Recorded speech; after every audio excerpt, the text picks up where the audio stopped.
JP Nadda के घर पर बीजेपी कोर ग्रुप की बैठक चल रही है। बैठक में गृह मंत्री अमित शाह, चुनाव प्रभारी धर्मेंद्र प्रधान मौजूद हैं। ये बैठक भी बहुत अहम है। बैठक में प्रदेश प्रभारी विनोद तावड़े, सह प्रभारी दीपक प्रकाश, बीजेपी जो बिहार बीजेपी अध्यक्ष दिलीप जायसवाल, डेप्यूटी सीएम सम्राट चौधरी, बंगल पांडे, राधा मोहन सिंह, केंद्रीय मंत्री नित्यानंद राय सब मौजूद हैं। कोर ग्रुप में बीजेपी उम्मीदवारों पर चर्चा हो रही है।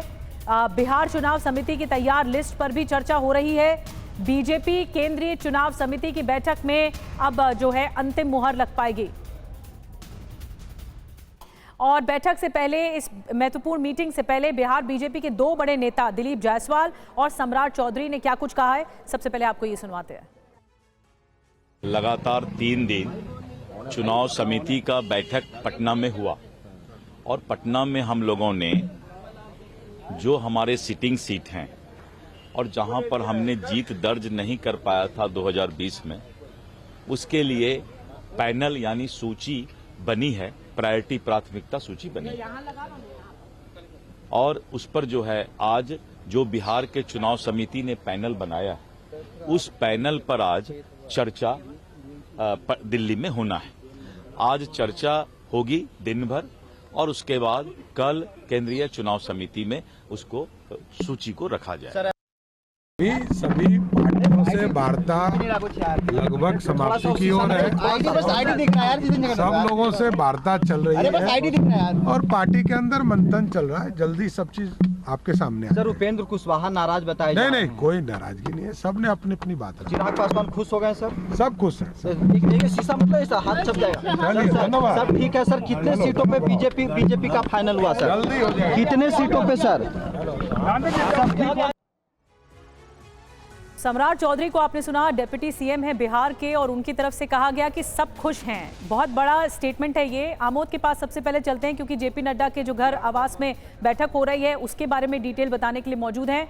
आमोद, कई ऐसे फैक्टर्स हैं जो कि एनडीए की इस बैठक में या जो कोर बिहार की बैठक में चुनावों को लेकर देखे जा रहे हैं, जिसमें सीट शेयरिंग से लेकर हर उस कैंडिडेट पर चर्चा हो रही है जिसकी डिटेल में बातचीत हो रही है। सम्राट चौधरी का महत्वपूर्ण बयान है, सब खुश हैं।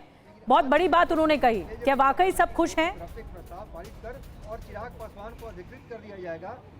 निश्चित तौर पर देखिए निधि, इस पूरे प्रकरण में अगर 2 दिनों की बयानों पे अगर नज़र डालें तो कल चिराग पासवान ने कहा कि ऑल इज वेल, आज सम्राट चौधरी ने कहा कि सब खुश हैं।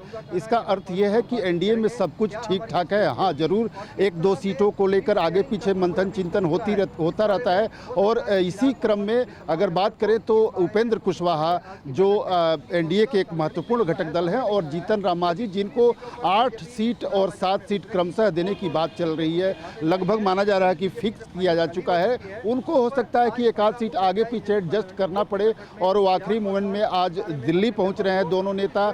और उम्मीद की जा रही है कि शाम में उन दोनों नेताओं के साथ बीजेपी के नेताओं की चर्चा भी होगी, बैठक भी होगी, और उसके बाद लॉक कर दिया जाएगा। उसके तुरंत बाद आज शाम या कल सुबह 11 बजे से पहले पटना में जो एनडीए के घटक दल हैं उन कितने सीट पे कौन कहां लड़ेगा, इसकी घोषणा भी कर दी जाएगी। जहां तक बात बीजेपी की कोर ग्रुप बैठक की है, मैं जहां मौजूद हूं यहाँ पे बीजेपी के बिहार से जुड़े तमाम बड़े नेता हैं। इसमें उप मुख्यमंत्री सम्राट चौधरी भी हैं, दिलीप जायसवाल जो पार्टी अध्यक्ष है वो भी हैं, और गृह मंत्री अमित शाह और जेपी नड्डा की अध्यक्षता में यह बैठक हो रही है। तो सीट दर सीट उनके जो उम्मीदवार हैं उनके नामों पे चिंतन मंथन, क्योंकि जो पटना से नाम जब आता है तो 2 से 3 नाम आते हैं। उसमें से कोशिश होती है पार्टी की कि कुछ सीटों पर सिंगल नाम फाइंड आउट कर लिया जाए, उसको एक नाम पर लाया जाए, और जिसमें अगर सहमति नहीं बन पाती है उसमें 2 नामों को लेकर जो आखिरी बीजेपी का जो इकाई है जहां पे चुनाव टिकट पे मुहर लगता है,